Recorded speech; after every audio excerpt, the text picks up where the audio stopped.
Hello friends, आज हम इस वीडियो में महेश कुमार बनवाल की एनसीईआरटी पर आधारित समान अध्ययन बुक जो कि 8वीं सीरीज के नाम से आई है, उस किताब से हम भारतीय राज्य व्यवस्था अध्याय 2 उद्देशिका से संबंधित महत्वपूर्ण प्रश्नों को डिस्कस करेंगे जो आने वाले किसी भी एग्जाम में आपको हेल्प करेगा। जिससे पहले ऑलरेडी हमने अध्याय 1 करा रखा है, उसका लिंक डिस्क्रिप्शन में दिया हुआ है। साथ ही साथ ध्यान रखिएगा कि इससे पहले ऑलरेडी हमने प्राचीन भारत, आधुनिक भारत और मध्यकालीन भारत से संबंधित महत्वपूर्ण 30 अध्याय ऑलरेडी करा रखा है।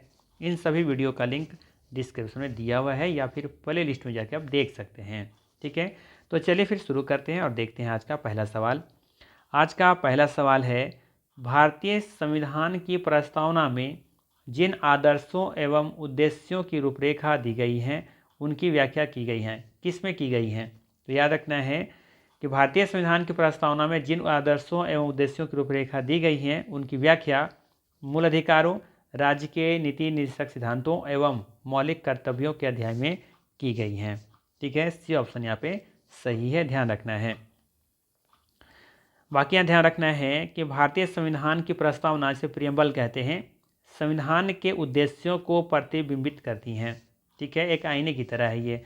जो भी आप देखेंगे संविधान हमारा है ना, उसका पूरा सार आपको देखने को मिलेगा प्रस्तावना में। ठीक है, प्रस्तावना का अर्थ ही पूरा संविधान है, ये कह सकते हैं आप। इसका मुख्य उद्देश्य सामाजिक, आर्थिक, राजनीतिक, न्याय, विचार, अभिव्यक्ति, विश्वास, धर्म, उपासना की स्वतंत्रता, प्रतिष्ठा और अवसर की समानता आदर्शों को प्राप्त करना है। प्रस्तावना में जिन आदर्शों एवं उद्देश्यों की रूपरेखा दी गई हैं उनकी व्याख्या संविधान में मूल अधिकारों, राज्य के नीति निर्देशक सिद्धांतों तथा मौलिक कर्तव्यों संबंधी अध्याय में की गई हैं। ठीक है, चलिए अगला सवाल लेते हैं। अगला सवाल है, भारतीय संविधान की उद्देशिका में निहित संपूर्ण प्रभुत्व संपन्न लोकतंत्रात्मक गणराज्य, पंथ निरपेक्ष तथा समाजवादी आदि शब्दों का सही क्रम क्या है? तो आपको अगर प्रियम्बल याद होगा तो आसानी से इसका आंसर आप दे पाएंगे। ठीक है, हमारा प्रियम्बल कहता है, हम भारत के लोग भारत को एक संपूर्ण प्रभुत्व संपन्न समाजवादी पंथ निरपेक्ष, ठीक है, समाजवादी, कहाँ चले गए हम लोग, पंथ निरपेक्ष पहले होना चाहिए था। ठीक है, क्या होना चाहिए था पहले? ठीक है, ये हाँ सही है, प्रभुत्व संपन्न ही पहले है।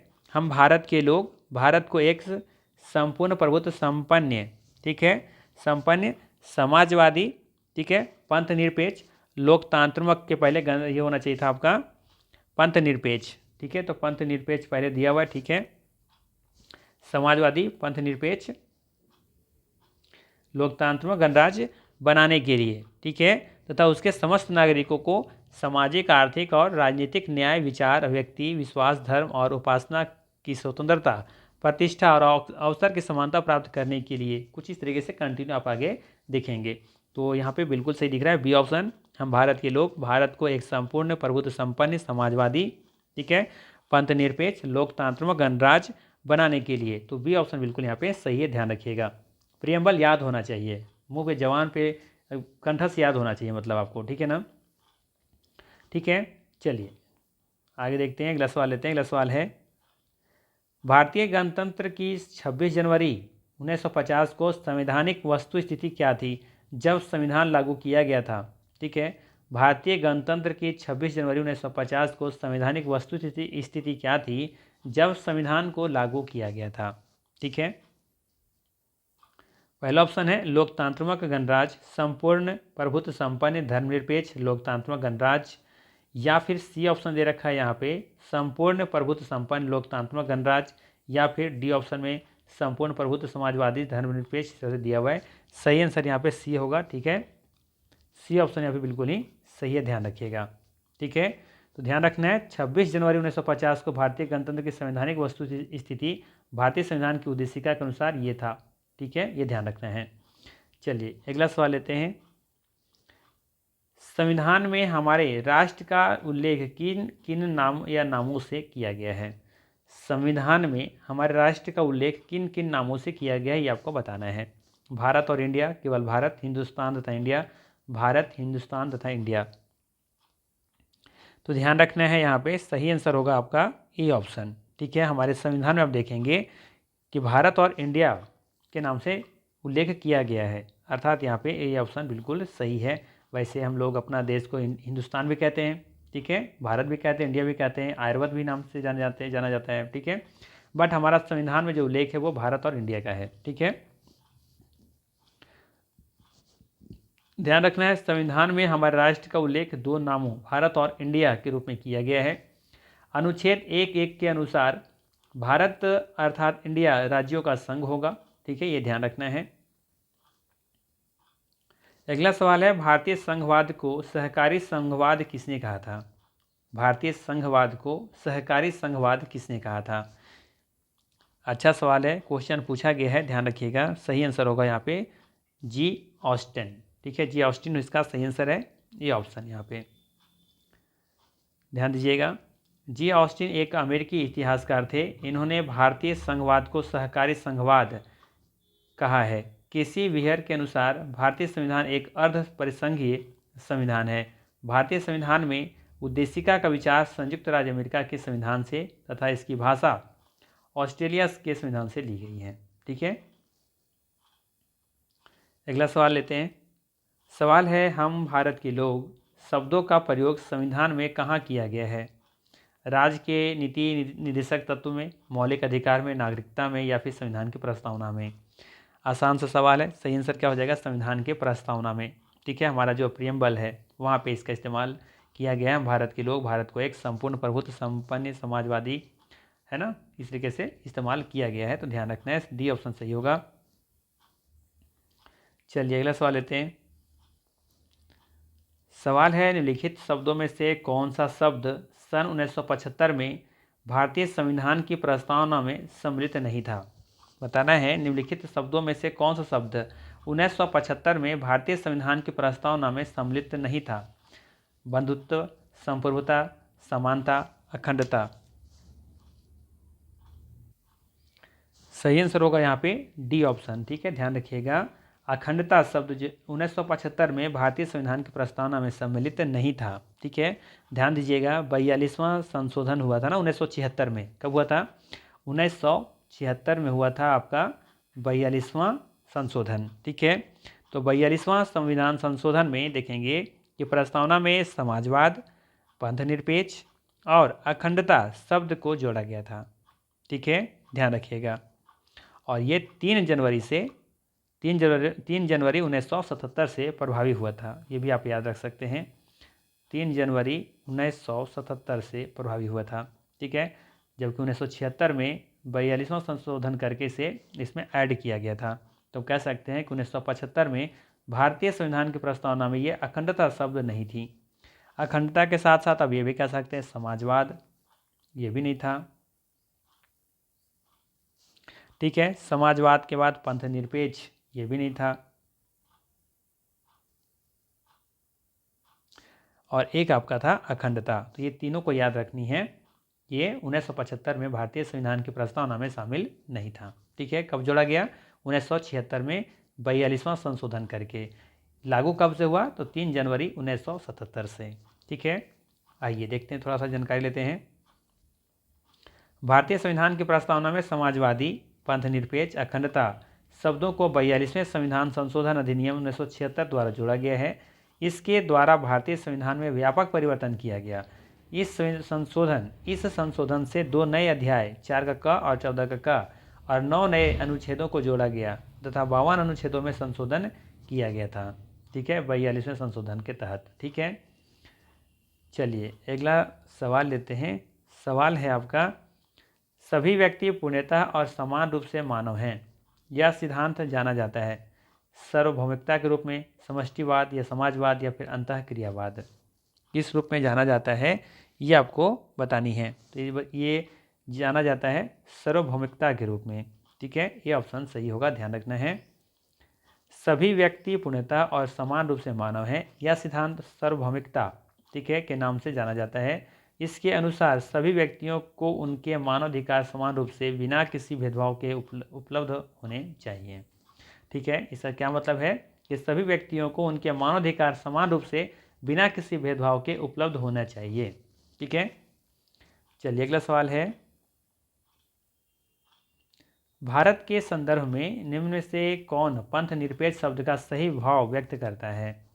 बताना है भारत के संदर्भ में निम्नलिखित में से कौन पंथ निरपेक्ष शब्द का सही भाव व्यक्त करता है? पंथ निरपेक्ष मतलब किसी भी धर्म पे कह सकते हैं कि आप पीछा नहीं ले सकते हैं या फिर किसी धर्म के साथ भेदभाव नहीं कर सकते हैं, है ना। या फिर आप सिंपल सा भाषा में कह सकते हैं कि भारत में राज्यों को कोई भी अपना धर्म नहीं होता है। ठीक है, तो यहाँ पे देखेंगे ऐसा ऑप्शन कहाँ दिख रहा है? डी ऑप्शन में कि भारत में राज्यों का कोई अपना धर्म नहीं है। ठीक है, पंथ निरपेक्ष का मतलब यही होता है कि भारत में राज्यों का कोई धर्म अपना नहीं है। ठीक है, सभी धर्मों को समान नज़र से देखा जाएगा। चलिए अगला सवाल है, निम्नलिखित उद्देश्यों में से कौन सा एक भारत के संविधान की उद्देशिका में सम्मिलित या सन्निहित नहीं है या शामिल नहीं है? विचार की स्वतंत्रता, आर्थिक स्वतंत्रता, अभिव्यक्ति की स्वतंत्रता, विश्वास की स्वतंत्रता। तो ध्यान रखना है, सही आंसर होगा बी ऑप्शन, आर्थिक स्वतंत्रता। ये नहीं है। ठीक है, बाकी सही देखने को मिलेगा। चलिए आगे देखते हैं। भारतीय संविधान की उद्देशिका में सभी नागरिकों की सामाजिक, आर्थिक, राजनीतिक न्याय के साथ साथ विचार, अभिव्यक्ति, विश्वास, धर्म, उपासना की स्वतंत्रता का लक्ष्य रखा गया है। ज्ञात तो हो कि भारतीय संविधान की उद्देशिका में आर्थिक स्वतंत्रता की नहीं बल्कि आर्थिक न्याय की बात की गई है। ठीक है, ये इंपॉर्टेंट है कि आर्थिक स्वतंत्रता की बात नहीं की गई है, यहाँ पे आर्थिक न्याय के बारे में बात की गई है। ठीक है, उद्देशिका में। चलिए आगे लेते हैं अगला सवाल। निम्नलिखित विवादों में से किसमें सर्वोच्च न्यायालय ने प्रस्तावना को भारतीय संविधान की मौलिक संरचना का अंग स्वीकार किया? ठीक है, सवाल है, निम्नलिखित विवादों में से किसमें सर्वोच्च न्यायालय ने प्रस्तावना को भारतीय संविधान की मौलिक संरचना का अंग स्वीकार किया है? तो याद रखना है केशवानंद भारती विवाद। केशवानंद भारती विवाद के अंतर्गत देखेंगे कि सर्वोच्च न्यायालय ने प्रस्तावना को भारतीय संविधान की मौलिक संरचना का अंग स्वीकार किया था। ठीक है, आइए जानकारी लेते हैं थोड़ा सा। यहाँ पे वर्ष 1960 में बेरूबारी संघ मामले में यह प्रश्न उठाया गया कि प्रस्तावना संविधान का भाग है या नहीं है। ठीक है, 1960 में बेरूबारी संघ मामले में यह प्रश्न उठाया गया कि प्रस्तावना हमारा संविधान का भाग है या नहीं है। तब सर्वोच्च न्यायालय ने निर्णय दिया कि प्रस्तावना संविधान का अंग नहीं है, लेकिन सर्वोच्च न्यायालय ने यह निर्णय केशवानंद भारती बनाम केरल राज्य में बदल दिया और कहा कि प्रस्तावना संविधान का भाग है। दो केस देखने को मिल रहा है। एक तो 1960 में पहले मना कर दिया कि ये हमारा संविधान का भाग नहीं है। इसके बाद फिर देखेंगे यहाँ पे कि जब विवाद आया किसी बीच में, केशवानंद भारती और केरल राज्य, ये दोनों का जब विवाद आता है तब जाकर 1973 में सुप्रीम कोर्ट ने कहा कि ये हमारा प्रस्तावना जो है ये संविधान का भाग है। तो दो पॉइंट यहाँ ध्यान रखिएगा, एक तो 1960 और एक तो 1973 वाला। ठीक है, तो बेरूबारी संघ मामले में यह देखेंगे कि यहाँ पे संविधान का भाग नहीं माना था सुप्रीम कोर्ट, लेकिन 1973 में केशवानंद भारती और केरल राज्य का जो विवाद था उसमें फिर सुप्रीम कोर्ट ने कहा कि नहीं, देखिए प्रस्तावना जो है हमारा संविधान का भाग है, इसमें संशोधन हो सकता है लेकिन संसद संविधान के मूल ढांचे का उल्लंघन किए बिना ही संशोधन कर सकती हैं। ठीक है, लिखा था इसमें, आगे कहा था सुप्रीम कोर्ट कि इसमें संशोधन हो सकता है। ठीक है, इसमें संशोधन हो सकता है लेकिन संसद संविधान के मूल ढांचे का उल्लंघन किए बिना ही संशोधन कर सकती है। भारतीय जीवन बीमा निगम मामले 1995 ईस्वी में भी सर्वोच्च न्यायालय ने माना कि प्रस्तावना संविधान का अंग है। ठीक है, तो ये ध्यान रखना है। यहाँ सवाल क्या था कि किसमें सर्वोच्च न्यायालय ने प्रस्तावना को भारतीय संविधान की मौलिक संरचना का अंग स्वीकार किया था? ठीक है, तो ये देखेंगे 1973 वाला केशवानंद भारती वाला केस में। ठीक है, बेरूबारी संघ वाला मामले में से रिजेक्ट किया था, नहीं माना था। ठीक है, चलिए अगला सवाल लेते हैं। अगला सवाल है, निम्नलिखित कथनों पर विचार कीजिए। पहला है कि भारत में लोकतांत्रिक राज्य व्यवस्था है। आगे है भारत एक प्रभुसत्ता संपन्न राज्य है। अगला है भारत में लोकतांत्रिक समाज है। और फोर्थ में दे रखा है भारत एक कल्याणकारी राज्य है। बताना है कौन सा कथन यहाँ पे सही है। तो आप देखेंगे कि भारत में लोकतांत्रिक राज्य व्यवस्था है, बिल्कुल सही है। ठीक है, भारत एक प्रभुसत्ता संपन्न राज्य है, ये भी सही है। भारत में लोकतांत्रिक समाज है, ये भी सही है। और भारत एक कल्याणकारी राज्य के नाम रूप में जाना जाता है, ये भी सही है। कोई भी कथन यहाँ पे गलत नहीं है, सभी सही हैं। ठीक है, ध्यान रखना है यहाँ पे भारतीय संविधान की प्रस्तावना में भारत को एक प्रभुत्व संपन्न, समाजवादी, पंथनिरपेक्ष, लोकतांत्रिक गणराज्य बनाने की परिकल्पना की गई है, जबकि भारत को एक कल्याणकारी राज्य बनाने की भावना संविधान के भाग 4 के अंतर्गत शामिल राज्य के नीति निर्देशक तत्वों में निहित है। ठीक है, ध्यान रखना है यहाँ पे। और बाकी यहाँ पे उद्देशिका में कुछ कुछ सुधार किए गए थे। ठीक है, तो इसे आप चाहें तो स्क्रीनशॉट ले सकते हैं। ठीक है, और इसके बाद जरूर रीड कीजिएगा, जैसे कि यहाँ से सवाल बनता है, यहाँ से ज़्यादा सवाल बनाए जाते हैं। 42वां संशोधन जो कि 1976 में हुआ था। ठीक है, यहाँ पे देखेंगे कि प्रस्तावना में समाजवाद, पंथनिरपेक्ष और अखंडता शब्द को जोड़ा गया था और 3 जनवरी 1977 से ये संशोधन प्रभावी हुआ था। ठीक है, तो इसको जरूर देखिएगा। और एक आपका ये वाला था संशोधन जो केशव भारती वाद था 1973 में जो हुआ था। तो प्रस्तावना को संविधान का भाग मानते हुए कहा गया कि अनुच्छेद 368 के अधीन संविधान की प्रस्तावना में भी संशोधन किया जा सकता है, पर एक संशोधन मूल्य ढांचे का उल्लंघन करने वाला नहीं होना चाहिए। ठीक है, तो कह सकते हैं केशवानंद भारती केरल राज्य के साथ हुआ था और यहाँ पे संविधान ने माना था कि हमारा जो प्रियम्बल है, जो आपका ये है ना संविधान, ये प्रस्तावना संविधान का हिस्सा है। ठीक है, और एक और था हमारा 1960 वाला बेरुबारी मामला, ये वाला जिसमें सुप्रीम कोर्ट ने ये आपका जो था ना प्रस्तावना, ये उसका अंग नहीं माना था, संविधान का अंग नहीं माना था। ठीक है, ये भी ध्यान रख सकते हैं, ये वाला पॉइंट यहाँ से।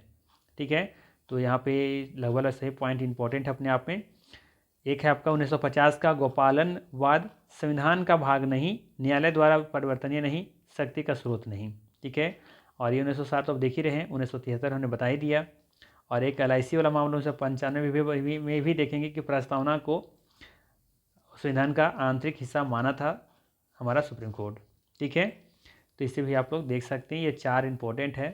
ठीक है, इसमें सबसे ज़्यादा इंपॉर्टेंट है आपके लिए ये वाला। ठीक है, यहाँ से सवाल अक्सर बनता है, शायद इसे मिनी संविधान भी शायद कहते हैं, संशोधन भी कहते हैं। ठीक है, ध्यान रखिएगा। तो ये था मोस्ट इंपॉर्टेंट 12 MCQ। अगर वीडियो अच्छा लगा हो तो लाइक ज़रूर कीजिएगा, चैनल पर नहीं है तो सब्सक्राइब कर लीजिएगा। बाकी मिलते हैं फिर हम लोग इसी तरह के नेक्स्ट वीडियो में। Thanks for watching.